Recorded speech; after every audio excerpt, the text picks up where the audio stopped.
Okay, programme റിവ്യൂയിലേക്ക് സ്വാഗതം. ഒന്ന് ഓഡിയൻസിന് വേണ്ടിയിട്ട് ഒന്ന് ഇൻട്രൊഡ്യൂസ് ചെയ്തു. എന്റെ പേര് അഖിൽ സുരേഷ്. ഞാൻ എഞ്ചിനീയറിംഗ് കഴിഞ്ഞാണ്, ടൗൺ പ്ലാനിങ്. സ്വന്തമായിട്ട് ഓഫീസ് ഉണ്ടായിരുന്നു, അപ്പൊ അങ്ങനെ വർക്ക് ചെയ്തുകൊണ്ടിരിക്കുകയായിരുന്നു. അങ്ങനെയാണ് 2020 നവംബർ തൊട്ട് ക്രിപ്റ്റോ ട്രേഡിംഗ് സ്റ്റാർട്ട് ചെയ്തിരുന്നു.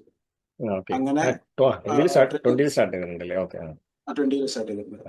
അപ്പോ അത് കുറച്ചു കാലം ക്രിപ്റ്റോ ചെയ്തു. അത് കഴിഞ്ഞ് ഇന്ത്യൻ മാർക്കറ്റ്സിലേക്ക് വന്നു. പിന്നെ ഇക്വിറ്റി, ഓപ്ഷൻസ്, ഫ്യൂച്ചേഴ്സ്, MCX എല്ലാത്തിലും എല്ലാം പരീക്ഷിച്ചു. വ്യക്തമായ പ്ലാനുകൾ ഉണ്ടായിരുന്നില്ല ഒരു രീതിയിലും. അതായത് മാർക്കറ്റ് ചെയ്യുന്നു, അതിനെ ചേസ് ചെയ്യുന്നു, എൻട്രി എടുക്കുന്നു, പലപ്പോഴും ലാഭം കിട്ടും, പലപ്പോഴും നഷ്ടമായിരിക്കും. പക്ഷെ അതൊന്നും അതിന്റെ ഒരു കൃത്യമായ ഒരു ട്രാക്ക് വെക്കാതെയാണ് ഒരു 2023 മിഡ് വരെ, ഒരു ഓഗസ്റ്റ് വരെ ട്രേഡ് ചെയ്തു പോകുന്നു.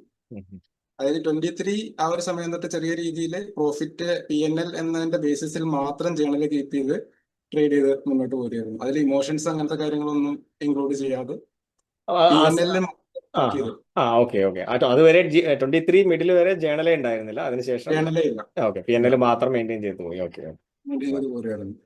അത് ചെയ്തു വന്നപ്പോ ആക്ച്വലി നഷ്ടം ഇത്ര വരുത്തി എന്നുള്ളത് മനസ്സിലാവുന്നു എന്നല്ലാണ്ട് വേറെ യാതൊരു ബെനിഫിറ്റും അതൊന്നും ഉണ്ടായില്ല, ആ ജേണൽ ഉണ്ടായില്ല. അങ്ങനെ വരികയായിരുന്നു. പിന്നെ അതിന്റെ ഒരു സാറിന്റെ ഒരു മറ്റേ psychology playlist video, first video വന്നപ്പോൾ ഞാനത് കണ്ടിരുന്നു. ആ ഫസ്റ്റ് വീഡിയോ അത് കണ്ടു കഴിഞ്ഞപ്പോഴത്തേക്കും ഞാൻ പിന്നെ സാറിനെ ഫോളോ ചെയ്ത് തുടങ്ങി. ഞാൻ അങ്ങനെ ഒരുപാട് യൂട്യൂബ് ചാനൽസ് ഒക്കെ ഫോളോ ചെയ്യുന്നൊരു സ്വഭാവമല്ല. അപ്പൊ അങ്ങനെ ഫോളോ ചെയ്തു. അങ്ങനെ ഒരു സെക്കൻഡ് വീഡിയോ വന്നു, തേർഡ് വീഡിയോ വന്നു, ഒരു 8 വീഡിയോകളും വന്നു കഴിഞ്ഞപ്പോ എന്നാ മെന്റർഷിപ്പ് ജോയിൻ ചെയ്യണമെന്നൊരു പ്ലാൻ എന്നൊരു പ്ലാൻ വന്നിട്ടുണ്ട്. പിന്നെ പതിയെ പിന്നെ അത് കഴിഞ്ഞ് ക്യാപിറ്റല് കുറച്ച് എറോഡായി, അങ്ങനെ കുറച്ച് വിഷയങ്ങളൊക്കെ വന്നു കഴിഞ്ഞപ്പോഴത്തേക്ക് ആ പ്ലാൻ പതിയെ ഡ്രോപ്പ് ചെയ്തു. അങ്ങനെയാണ് ഫൈനലി ഇപ്പൊ കഴിഞ്ഞ പിന്നെ എനിക്ക് തോന്നുന്നു പിന്നെ ഒരു വർഷമൊക്കെ കഴിഞ്ഞിട്ടാണ് അല്ലെ നമ്മളെ എട്ടാമത്തെ വീഡിയോ ഒക്കെ പറയുമ്പോൾ മേ ബി ഒരു 1.5 വർഷം മുമ്പൊക്കെയാണ് അത് എട്ടാമത്തെ വീഡിയോ ഒക്കെ ചെയ്യുന്നുണ്ടാവും. 20th വീഡിയോ സമയത്താണ് പിന്നെ ജോയിൻ ചെയ്യാൻ വേണ്ടി കോണ്ടാക്ട്. അപ്പൊ ആ സമയത്ത് സബ്മിറ്റ് ചെയ്ത ഇഷ്യൂസ് ഉണ്ടല്ലോ, നമ്മൾ എന്തൊക്കെ കാര്യങ്ങൾ ഇമ്പ്രൂവ് ചെയ്യാനാണെന്നുള്ളത്, അതെന്തൊക്കെയായിരുന്നു? ഞാൻ കൃത്യമായിട്ടൊരു സ്ട്രാറ്റജി ഫോളോ ചെയ്ത് മുന്നോട്ട് പോകില്ലായിരുന്നു. അതായത് ഒരു സ്ട്രാറ്റജിയിലും പല സ്ട്രാറ്റജി പരീക്ഷിക്കും, ഒന്നിലും കോൺഫിഡൻസ് ഇല്ല, ബാക്ക് ടെസ്റ്റ് ചെയ്തിട്ടില്ല. അത് സ്ട്രാറ്റജി. പിന്നെ ട്രേഡ് പ്ലാൻ ആണെങ്കിൽ പോലും അത് കൃത്യമായിട്ട് ഒരെണ്ണമില്ല ഫോളോ ചെയ്യുന്നത്. ഇപ്പം ട്രേഡ് എക്സിറ്റ് ചെയ്യുക, എൻട്രി ചെയ്യുക എന്നുള്ള ഇതിലൊന്നും ക്രൈറ്റീരിയകൾ കാര്യങ്ങളൊന്നും ഇല്ല. എവിടെ എൻട്രി ചെയ്യാന്നോ, എവിടെ എക്സിറ്റ് ചെയ്യണമെന്നോ, എത്ര റിസ്ക് റിവാർഡ് വെക്കണമെന്നോ ഒന്നും യാതൊരു പ്ലാനും ഉണ്ടായിരുന്നില്ല. അതാണ് സ്ട്രാറ്റജി പാർട്ടിലുള്ള മിസ്റ്റേക്ക്. പിന്നെ ഇമ്പ്രൂവ് ചെയ്യാൻ വേണ്ടിയിട്ടുള്ള ഒരു പ്ലാനും ഇല്ലായിരുന്നു. അതാണ് ഫസ്റ്റ്. പിന്നെ ഗാംബ്ലിംഗ് മെന്റാലിറ്റി കുറച്ചുണ്ടായിരുന്നു. അതിനേക്കാൾ കൂടുതൽ റിവെഞ്ച് ട്രേഡിംഗ് ഉണ്ടായിരുന്നു. അപ്പൊ ഇത് രണ്ടും മാറ്റിയെടുക്കുക എന്നുള്ളതായിരുന്നു അടുത്ത പ്രോഗ്രാം.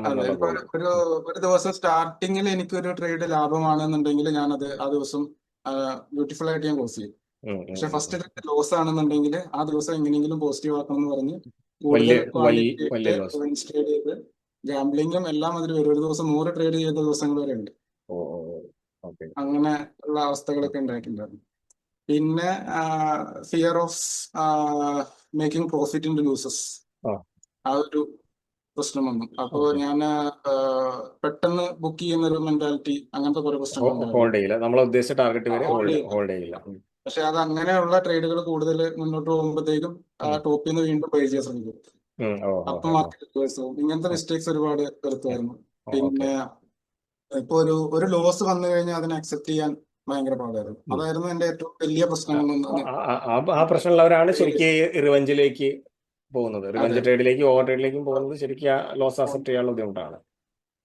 അപ്പൊ അത് ഇപ്പോ ഒരു ഡെയിലി PNL എന്നുള്ള ഒരു കൺസെപ്റ്റിന് ഭയങ്കര പ്രാധാന്യം കൊടുത്തിരുന്നു. ഞാൻ അതിന്റെ ഒരു ലിസ്റ്റ് തന്നെ ഒരു ഡേറ്റ് ഇട്ടിട്ട് PNL എന്നുകൊണ്ട് അതിന്റെ ലിസ്റ്റ് വരെ എഴുതിയിട്ടുണ്ട്. അത്രയ്ക്ക് പ്രാധാന്യം ഡെയിലി PNL കൊടുക്കുമായിരുന്നു. ഇതൊക്കെയാണ് എനിക്ക് ഓർമ്മയിലുള്ള മേജർ ചേഞ്ച് ചെയ്യണം എന്ന് ഉദ്ദേശിക്കുന്ന കാര്യങ്ങൾ. Defence trading, gambling, loss accept ചെയ്യാൻ പറ്റാത്തത്, ട്രേഡിംഗ് പ്ലാൻ ഇല്ലാത്തത്, പൊസിഷൻ സൈസിങ് പ്രോപ്പറായിട്ട് മെയിൻറ്റെയിൻ ചെയ്യാത്തത്, ഇത്രയാണ് മേജർ ഇഷ്യൂസ് ഉണ്ടാകുന്നത്. ഇപ്പോൾ നമ്മൾ പ്രോഗ്രാം അവസാനിക്കുമ്പോൾ ഈ ഈ കാര്യങ്ങളെല്ലാം വന്ന ഒരു ചേഞ്ചിനെ ഒന്ന് അനലൈസ് ചെയ്താൽ, ഈ പറഞ്ഞ പോയിന്റുകൾ എടുത്തിട്ട് ഒന്ന് പറഞ്ഞാൽ അതിൽ എത്രമാത്രം ചേഞ്ച് വന്നിട്ടുണ്ട്, ആ ചേഞ്ച് വന്നതിന്റെ അടിസ്ഥാനത്തിൽ 10 സ്കോർ കൊടുക്കുകയാണെങ്കിൽ എത്ര സ്കോർ കൊടുക്കും?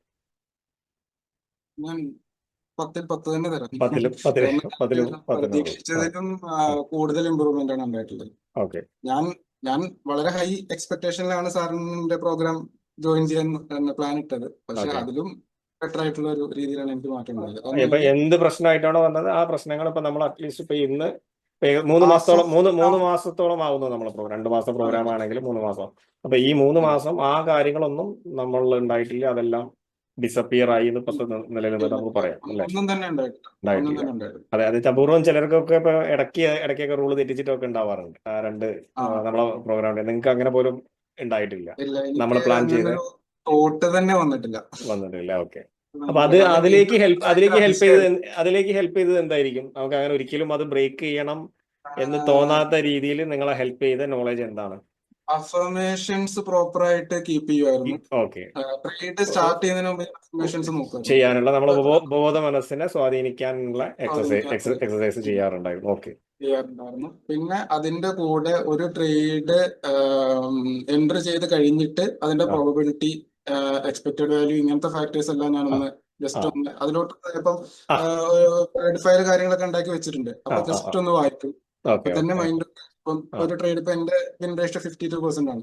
ഇപ്പൊ ഏത് ട്രേഡ് എടുത്താലും അതിൽ 48% നഷ്ടപ്പെടാനുള്ള സാധ്യതയുണ്ട് എന്നുള്ള അക്സെപ്റ്റൻസ് വന്നു എന്നുള്ളതുകൊണ്ടാണ് നമുക്ക് ഓവർ ട്രേഡിലേക്ക് പോകാതിരുന്നത്. അപ്പൊ അതിനെ കണക്ട് ചെയ്തിട്ട് തന്നെ നമുക്ക് അടുത്ത ചോദ്യം ചോദിക്കാം. അപ്പൊ അങ്ങനെയാണെങ്കിൽ ഈ പ്രോഗ്രാമിൽ നിന്ന് കിട്ടിയ മേജർ ടേക്ക് അവേകൾ, അപ്പൊ ആ ടേക്ക് അവേകൾ ആയിരിക്കില്ല ഇപ്പൊ ഇതിൽ ഹെൽപ്പ് ചെയ്തിട്ടുണ്ടാവുക മൊത്തം നമ്മൾ അതിലെന്തൊക്കെ വരും? ടേക്ക് അവേസ് പറയുകയാണെങ്കിൽ ഇപ്പൊ സ്റ്റാർട്ടിങ് തൊട്ട് ചിന്തിക്കുകയാണെങ്കിൽ ഇപ്പൊ നമ്മുടെ ബ്രെയിനിന്റെ ഏറ്റവും വലിയ പ്രത്യേകതയായിട്ട്, അത് ഞാൻ തെറ്റായിട്ട് മനസ്സിലാക്കി വെച്ചിരുന്ന ഒരു കാര്യമാണ്, മറ്റേ ന്യൂറോ പ്ലാസ്റ്റിസിറ്റി എന്ന് പറഞ്ഞ സംഭവം. അതില് ഇപ്പം ഞാൻ ഒരു കാര്യം മനസ്സിലാക്കി വെച്ചിരിക്കുന്നത്, ഒരിക്കലും അത് 100% ഞാനത് ബിലീവ് ചെയ്യുന്നില്ല.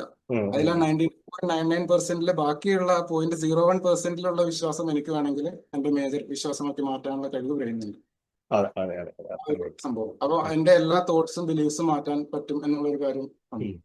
പിന്നെ എനിക്ക് ഈ പറഞ്ഞ ഈ എന്താ പറയാ മാത്തമാറ്റിക്കൽ ആയിട്ടുള്ള കാര്യങ്ങൾ, expected value, losing streak, risk of ruin, ഇങ്ങനത്തെ കാര്യങ്ങൾ, അതിലൊക്കെ ഉള്ള പ്രാധാന്യം കാര്യങ്ങൾ മനസ്സിലായി. പിന്നെ മേജർ ആയിട്ടുള്ള കാര്യം എന്ന് പറയുന്നത്, ഇപ്പൊ ഒരു ട്രേഡ് എടുക്കുമ്പോൾ അതിനൊരു പ്രോബബിലിറ്റി ആയിട്ട് കാണാൻ ആ ഒരു സാഹചര്യം വന്നപ്പോൾ ഭയങ്കര മാറ്റം ഉണ്ടായിട്ടുണ്ട്. അതുപോലെ തന്നെ ഇതിലിപ്പോ സെർട്ടൈൻ ആയിട്ടുള്ള ഒരു കാര്യം ലൂസിംഗ് സ്ട്രീക്ക് മാത്രമാണ് ശരിക്കും ഭയങ്കരമായിട്ട് സ്ട്രൈക്ക് ചെയ്തിട്ടുള്ള ഒരു കാര്യമാണ്. അപ്പൊ നമ്മൾ മെന്റലി അതിന് പ്രിപ്പയർ ആയിട്ട് നിൽക്കുന്നതുകൊണ്ടാണ് നമുക്ക് ആ ഇമോഷണൽ ആയിട്ടുള്ള കാര്യങ്ങൾ. അപ്പൊ അവിടെ നോളജ് തന്നെയാണ് നമ്മളെ അല്ലെ കൂടുതലായിട്ട് ആ മാത്തമാറ്റിക്കലി കണ്ടെത്തിയ ഡേറ്റയും പ്ലസ് നോളജും ആണ് ഹെൽപ്പ് ചെയ്തിട്ടുള്ളത്. വേറെ എന്താ പറഞ്ഞത്? വേറെ മറ്റേ ബിഹേവിയർ ലൂപ്പ് കൺസെപ്റ്റ്. അപ്പൊ ഈ ബിഹേവിയർ ലൂപ്പിന്റെ ഉള്ളിലെ സബ് ലൂപ്പുകൾ, ചെറിയ ലൂപ്പുകൾ വരുന്നതും, അപ്പൊ ഇപ്പോ നമ്മുടെ ലോ ഓഫ് അട്രാക്ഷൻ ഒക്കെ വർക്ക് ചെയ്യുന്നതിന്റെ സൈക്കോളജി വരെ നമ്മൾ അതിനിടയിൽ ഡിസ്കസ് ചെയ്ത് പോകുന്നുണ്ട്. അതിന്റെ ആ ഒരു പ്രോസസ്സ് കാര്യങ്ങൾ അതെല്ലാം ഭയങ്കരമായിട്ട് ഹെൽപ്പ് ചെയ്തിട്ടുണ്ട്. മേജർ ടേക്ക് അവേ ആണെന്ന് പറയാം. മറ്റേ PAC, പേരന്റ് അഡൽട്ട് ചൈൽഡ്, അത് ശരിക്കും ട്രേഡിങ്ങിനേക്കാളും എന്റെ ലൈഫിൽ ഒരുപാട് ഹെൽപ്പ് ചെയ്തിട്ടുള്ള നമ്മളുടെ ഒരു ചോദ്യം അതായിരുന്നു, അത് അഡ്വാൻസ് ആയിട്ട് ചോദിക്കാം. അപ്പൊ നമ്മളുടെ ഈ പ്രോഗ്രാം ട്രേഡിങ്ങിലല്ലാതെ പിന്നെ ട്രേഡിങ്ങിന്റെ അപ്പുറത്തുള്ള ലൈഫിൽ എത്രമാത്രം ഇൻഫ്ലുവൻസ് ഉണ്ടാക്കിയിട്ടുണ്ട് പ്രോഗ്രാം? അപ്പൊ അത് കണക്ട് ചെയ്ത് പറഞ്ഞോളൂ. പ്രോഗ്രാം തുടങ്ങിയതിന് ശേഷം എന്നോട് അച്ഛൻ ഇങ്ങോട്ട് വന്ന് പറഞ്ഞു എന്റെ സ്വഭാവം അതായത് ഇപ്പം കുറച്ചുകൂടെ ഇപ്പം ഓരോ സിറ്റുവേഷനും വരുമ്പോഴത്തേക്കും അതിനെ പ്രോപ്പർ ആയിട്ട് ഇപ്പം ഈ സാറ് പറഞ്ഞ ഈ ഒരു മെത്തേഡ് കൊണ്ട് തന്നെ നമ്മളിപ്പോ ഓരോ ആളുകളെയും അനലൈസ് ചെയ്യാൻ വേണ്ടിയിട്ട്, ആളിപ്പോ ഒരു കാര്യം പറഞ്ഞു കഴിഞ്ഞാൽ ആദ്യമേ അതിനൊരു ഇമോഷണൽ ഇതില് കാണാതെ അവരെന്തുകൊണ്ടായിരിക്കും പറഞ്ഞിട്ടുണ്ടാവുക എന്നുള്ള സാഹചര്യം വരെ ചിന്തിക്കാൻ ഒരു പരിധി വരെ പറ്റുന്നു. ഇപ്പൊ സൈക്കോളജി പഠിച്ചിട്ട് ചെയ്യുന്നതിന്റെ ഒരു ഇതുണ്ടാവില്ല, ബട്ട് നമുക്ക് അറിയുന്ന നോളജ് വെച്ചിട്ട് അതിനെ സ്ക്രീൻ ചെയ്യുന്നു. അത് കഴിഞ്ഞിട്ട് മെയിൻ പാർട്ട് നമ്മള് ഒരു കാര്യം ചെയ്യുമ്പോഴത്തേക്കും അതിന്റെ നമ്മൾ അത് ഏത് രീതിയിലാണ് എവിടുന്നാണ് ചിന്തിക്കുന്നത്. ഇപ്പൊ ചെയ്യുന്നത്? അഡൽട്ടിലൂടെയാണോ ചിന്തിക്കുന്നത്? ഇപ്പൊ ചൈൽഡിലൂടെ ആണെന്നുണ്ടെങ്കിൽ അത് പെട്ടെന്ന് തിരുത്തി അഡൽട്ട് ആണെങ്കിൽ എന്ത് ചെയ്യുന്നത് ചിന്തിച്ച് അത് ചെയ്യുക. അങ്ങനെയുള്ള കാര്യങ്ങളൊക്കെ അങ്ങനെ ചെയ്യാൻ വേണ്ടിയിരുന്നു. അങ്ങനെ അതാണ് വരുമ്പോ അപ്പൊ ആ നമ്മുടെ അവയർനെസ് situations വന്നു കഴിഞ്ഞു എന്ന് പറയാം. അപ്പൊ അത് ഈ അവയർനെസ് ബിൽഡ് ചെയ്യാൻ വേണ്ടിയിട്ടാണ് നമ്മൾ ട്രേഡിങ്ങിലാണെങ്കിലും ഇതേ അവയർനെസ് ആണ്. നമ്മൾ എന്താണ് ചെയ്യുന്നത്, എന്താണ് പ്രവർത്തിക്കുന്നത്, എന്താണ് ചിന്തിക്കുന്നത് എന്നുള്ളത് ഐഡന്റിഫൈ ചെയ്യുന്നതാണ് അവയർനെസ് ട്രേഡിങ്ങിൽ. സാധാരണ ജീവിതത്തിലേക്ക് വരുമ്പോഴും അത് തന്നെ. ഇവിടെ രണ്ടും കണക്റ്റഡ് ആണ്. നമ്മൾ ഡിസ്കസ് ചെയ്യുന്ന കാര്യം വേറൊരാൾക്ക് വേണമെങ്കിൽ ലൈഫിലേക്ക് കൊണ്ടുവരാം. അപ്പൊ എന്തായാലും അതിലേക്ക് കൊണ്ടുവരാൻ പറ്റി എന്നുള്ളത് ഭയങ്കര സന്തോഷം. പ്രത്യേകിച്ച് ഫാദർ അങ്ങനെ സ്റ്റേറ്റ്മെന്റ് പറഞ്ഞു എന്ന് പറഞ്ഞപ്പോൾ അത് ഭയങ്കര സന്തോഷം എനിക്ക്. അപ്പൊ അത് കൊള്ളാം. പിന്നെ ഒരു മെന്റർ എന്നുള്ള രീതിയിൽ ഇപ്പോൾ എങ്ങനെയാണ് നിങ്ങൾ മെന്ററുടെ ഒരു സ്കില്ലിനെ നിങ്ങളുടെ സൈക്കോളജി കറക്റ്റ് ചെയ്യാനും അതേസമയം നമുക്കിതിൽ സ്ട്രാറ്റജി കറക്റ്റ് ചെയ്യാന്നുള്ള വലിയൊരു പാർട്ടാണ് അല്ലേ? നിങ്ങൾക്ക് സ്ട്രാറ്റജി ഇല്ലാതെ നമ്മൾ അപ്പൊ ആ രണ്ട് കാര്യത്തിലുള്ള മെന്ററുടെ ഒരു സ്കില്ലിനെ നിങ്ങൾ എങ്ങനെയാണ് സ്കോർ ചെയ്യുന്നത്? ഒരു 10 ഔട്ട് ഓഫ് അതിലെന്തെങ്കിലും കമന്റ് പറയാണ്ടെങ്കിൽ കമന്റ് പറയാം, അല്ലെങ്കിൽ ആ സ്കോറിംഗ് ഇട്ടിട്ട് 10 ഔട്ട് ഓഫ് എത്ര സ്കോർ? സ്കോർ കുറയ്ക്കാനൊന്നും ഇല്ല. കാരണം ഇപ്പോ നോർമലി ഒരാള് പഠിപ്പിക്കുന്ന ഒരു രീതിയല്ല സാർ ആക്ച്വലി ഗൈഡ് ചെയ്യുക ചെയ്യുന്നത്. അതായത് സാർ എല്ലാ കാര്യങ്ങളും ഒരു തോട്ട് നമ്മുടെ മനസ്സിലേക്ക് ഇടുന്നു.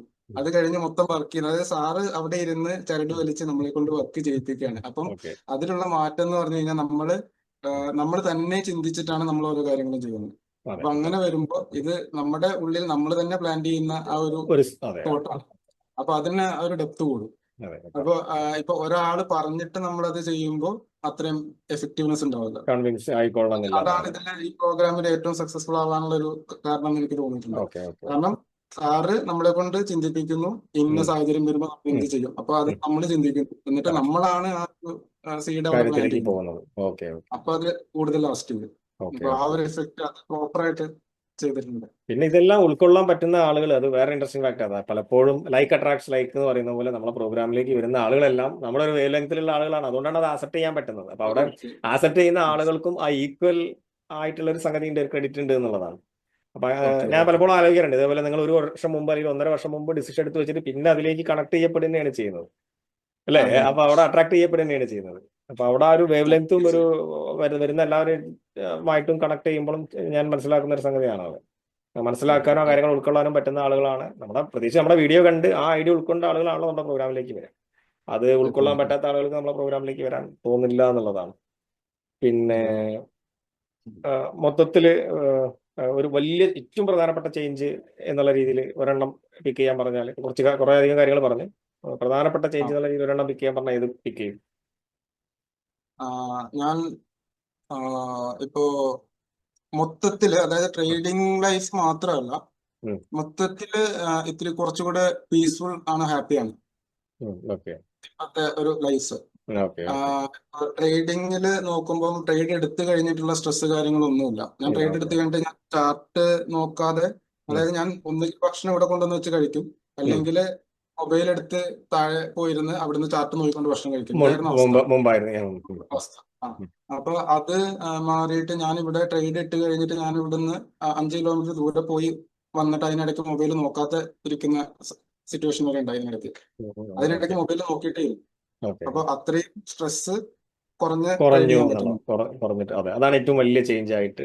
എൻട്രി എടുത്ത് കഴിഞ്ഞിട്ട് എൻട്രി എടുക്കാനാണെങ്കിൽ തന്നെ നമുക്ക് പേഷ്യൻസ് ഭയങ്കരമായിട്ട് കൂടിയിട്ടുണ്ട്. അതെ, അത് മനസ്സിലാവുന്നുണ്ട്. നമ്മൾ ചില ദിവസങ്ങളൊന്നും നമ്മൾ ട്രേഡ് എടുത്തിട്ടില്ല, പിന്നെ നിങ്ങൾ ചില ട്രാവലൊക്കെ കഴിഞ്ഞ് വന്നിട്ട് കഴിഞ്ഞ് വന്നിട്ട് ഒന്നും ധൃതി പിടിച്ച് ട്രേഡ് എടുക്കാത്ത സമയങ്ങളുണ്ട്. പിന്നെ എടുത്തിട്ടില്ല. ആ പേഷ്യൻസ് ഭയങ്കരമായിട്ട്, അത് ട്രേഡിന് മുമ്പും ട്രേഡ് എടുത്തിട്ടും ട്രേഡ് കഴിഞ്ഞിട്ടും ഭയങ്കരമായിട്ട്. അപ്പൊ റിവെഞ്ച് ട്രേഡിംഗ് എന്നുള്ള ഭാഗത്തേക്കൊന്നും പിന്നെ സ്കോപ്പ് ഇല്ല. അതെ, ഒരു ഏറ്റവും പ്രധാനപ്പെട്ട വലിയ ചേഞ്ച് പേഷ്യൻസ് കൂടി എന്നുള്ളതും ട്രേഡിന് വേണ്ടിയിട്ട് ട്രേഡ് എടുത്തു കഴിഞ്ഞതിന് ശേഷമുള്ള സ്ട്രെസ് ഇല്ലാണ്ടായി എന്നുള്ളതാണ് അല്ലേ? പിന്നെ ഇടയ്ക്ക് താഴെ ഫുഡ് കഴിക്കാനൊക്കെ പോകുമ്പോഴാണെങ്കിലും ഞാനൊരു 2 മിനിറ്റ് 3 മിനിറ്റ് മനഃപൂർവ്വം കൂടുതൽ സ്പെൻഡ് ചെയ്തിട്ട് വരാൻ ഒക്കെ ശ്രമിക്കും. കാരണം അതൊക്കെ സിമ്പിൾ ആയിട്ട് ചെയ്യാൻ പറ്റുന്നുണ്ട് എന്നുള്ളതാണ്. മറ്റേത് അത് പറ്റില്ലായിരുന്നു. മറ്റേത് ദേഷ്യമായിരുന്നു.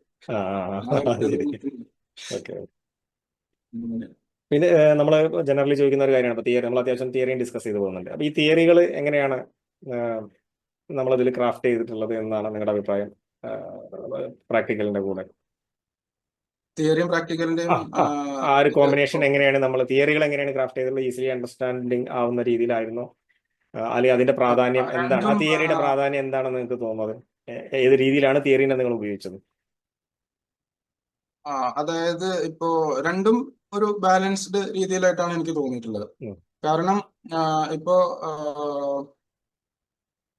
ഇപ്പൊ തിയറി മാത്രമായിട്ടാണ് തരുന്നതെന്നുണ്ടെങ്കിൽ അല്ല തിയറി മാത്രമല്ല അതിന്റെ തിയറി ഇല്ലാതെ ആണ് തരുന്നതെന്നുണ്ടെങ്കിൽ ഒരു സ്പൂൺ ഫീഡിങ് ടൈപ്പ് സംഭവം. ഉം. ഓക്കെ. ഇപ്പോ പ്രാക്ടിക്കൽ ആയിട്ടുള്ള കാര്യങ്ങൾ ഇല്ലാതെയാണ് ചെയ്യുന്നതെന്നുണ്ടെങ്കിൽ ഇതിന് ഒരു ലോങ് ലാസ്റ്റിംഗ് എഫക്ട് ഉണ്ടാവില്ല. ഉം. അപ്പൊ സാറ് ആക്ച്വലി ഇതിപ്പം തിയറി എല്ലാം എക്സ്പ്ലെയിൻ ചെയ്യും, ഉം. എന്നിട്ട് അതിനെ പ്രാക്ടിക്കലായി ചെയ്യാൻ വേണ്ടിയിട്ടുള്ള ഈ എക്സർസൈസ് കാര്യങ്ങൾ തരുന്നതിലൂടെ ഉള്ള ഒരു പ്രാക്ടീസ് ഉണ്ട്. പിന്നെ നമ്മൾ ട്രേഡ് ചെയ്യുന്നതിലൂടെ ഉള്ള പ്രാക്ടീസ് ഉണ്ട്. റിയൽ ലൈഫ് സിറ്റുവേഷൻസിൽ വരുമ്പോൾ ഉള്ള പ്രാക്ടീസ് ഉണ്ട്. ഇത് എല്ലാം വന്നു കഴിയുമ്പോഴത്തേക്കുമാണ് ആക്ച്വലി ഇതൊരു കംപ്ലീറ്റ് ഇതാവുന്നത്. ഓക്കെ. ഇപ്പൊ ഞാൻ കോഴ്സ് മാത്രം ബന്ധപ്പെടുത്തി പറയുകയാണെന്നുണ്ടെങ്കിൽ സാർ അതൊരു തിയറി എക്സ്പ്ലെയിൻ ചെയ്യും, എന്നിട്ട് അതിന്റെ ആ ഒരു പ്രാക്ടിക്കൽ സൈഡ് കാര്യങ്ങൾ പറയും. അപ്പൊ അത് ശരിക്കും ഗ്രാസ്പ് ചെയ്യാൻ ഭയങ്കര ആ പ്രാക്ടിക്കൽ സൈഡിലാണ് നമ്മൾ ആക്ച്വലി വർക്ക് ചെയ്യുന്നത്. ആ തിയറി തരുന്നത് വെച്ചിട്ട് നമ്മളും കൂടെ വർക്ക് ചെയ്യുമ്പോഴാണ് ഇത് കംപ്ലീറ്റ് ആവുന്നത്. ചില ആളുകളെങ്കിലും ഒക്കെ പ്രോഗ്രാമിനെ പറ്റി അന്വേഷിക്കുമ്പോൾ ചോദിക്കാറുണ്ട്, തിയറി എനിക്ക് ഗ്രാസ്പ് ചെയ്യാൻ പറ്റുമോ എന്നുള്ള ഡൗട്ടൊക്കെ പ്രകടിപ്പിക്കാറുണ്ട്. അപ്പൊ അതുകൊണ്ടാണ് ആ ഒരു ചോദ്യം നമ്മൾ അതിൽ റിവ്യൂവിൽ ഉൾക്കൊള്ളിച്ചിട്ടുള്ളത്. ചെയ്യാനുള്ള ഒരു ബുദ്ധിമുട്ടും ഇല്ല. പിന്നെ അത് മാത്രമല്ല, ഇപ്പൊ എപ്പോഴാണെങ്കിലും നമ്മളിപ്പോ ഒരു ഡൗട്ട് കാര്യങ്ങള് ചോദിക്കുമ്പോഴാണെങ്കിലും അത് വളരെ ക്ലിയർ ആയിട്ട് ഇത് ചെയ്തു തരാറുണ്ട്. അപ്പൊ പിന്നെ അതിൽ അങ്ങനെ ഒരു കൺസേണിന്റെ ആവശ്യമേ ഇല്ല എന്നുള്ളതാണ് അല്ലേ? ഓക്കെ. ലാസ്റ്റ് റിവ്യൂയിലേക്ക് ക്വസ്റ്റ്യനിലേക്ക് പോയി കഴിഞ്ഞാൽ വർത്ത് ഫോർ മണി എന്നുള്ള ഒരു ആസ്പെക്റ്റിൽ നിങ്ങൾ പ്രോഗ്രാമിനെ 10 ഔട്ട് ഓഫ് എങ്ങനെ സ്കോർ ചെയ്യും? അതിന് 10 ഇട്ടാ പോരാ. കാരണം അവള് 2 മാസം പ്രോഗ്രാം 3 മാസമായി അല്ലേ? അത് മാത്രമല്ല, ഞാനിപ്പോ 3 മാസം ഈ കോഴ്സ് ചെയ്യാണ്ട് ഞാൻ ട്രേഡ് ചെയ്ത് പോയിരുന്നെങ്കിൽ 3 മടങ്ങ് 4 മടങ്ങ്. ചില ആളുകളൊക്കെ അങ്ങനെ വന്നിട്ടുണ്ട് കേട്ടോ. ചില ആളുകളെ കുറെ മുമ്പ് പ്രോഗ്രാമിനെ പറ്റി അന്വേഷിച്ചിട്ട് പിന്നെ ഇതുപോലെ ഫീസ് അത്രയും പഠിച്ചാൽ സ്പെൻഡ് ചെയ്യേണ്ടെന്ന് വിചാരിച്ച് പിന്നെ 6 മാസമൊക്കെ ട്രേഡ് ചെയ്തിട്ട് ആ പ്രോഗ്രാമിന്റെ ഫീസ് എത്രയാണോ കണ്ടിരുന്നത് അതിന്റെ 3-4 ഇരട്ടി ലോസ് ആയതിനു ശേഷം വന്ന ആളുകളാണ്. ഞാനിപ്പോ പേരൻസിനോടും സിസ്റ്ററോടൊക്കെ പറഞ്ഞിട്ടുള്ളത് തന്നെ ഞാനിത് വളരെ മുൻപ് ജോയിൻ ചെയ്യണമായിരുന്നു. കാരണം എന്റെ നല്ലൊരു ക്യാപിറ്റൽ ഉണ്ടായിരുന്ന ഒരു സമയത്ത് ഞാനിത് ജോയിൻ ചെയ്തിരുന്നെങ്കിൽ ആ ക്യാപിറ്റലും കൂടെ സേവ് ആകുമായിരുന്നു. കാരണം അത് ഇപ്പം ഫസ്റ്റ് ഫോക്കസ് ക്യാപിറ്റൽ പ്രിസർവ് ചെയ്യാന്നുള്ളതാണ്. അത് ആ ഒരു ഇത് വന്നതോട് കൂടി തന്നെ ഞാൻ ഫീസ് തന്നതൊക്കെ അതിനൊന്നും ഒരു എക്സ്പെൻസ് ആയിട്ട് പോലും കാശ് മുതലായി എന്ന് പറയാം അല്ലെ? അല്ല. ഓക്കെ. അപ്പൊ ഓക്കെ, സന്തോഷം. നമ്മളെ പ്രോഗ്രാമിന് ഒരു ഓവറാൾ പ്രോഗ്രാമിൽ പങ്കെടുക്കണം എന്ന് വിചാരിച്ചവർക്ക് ഒരു ഓവറാൾ കാഴ്ചപ്പാട് ഒക്കെ ഷെയർ ചെയ്യാൻ പറ്റിയത്.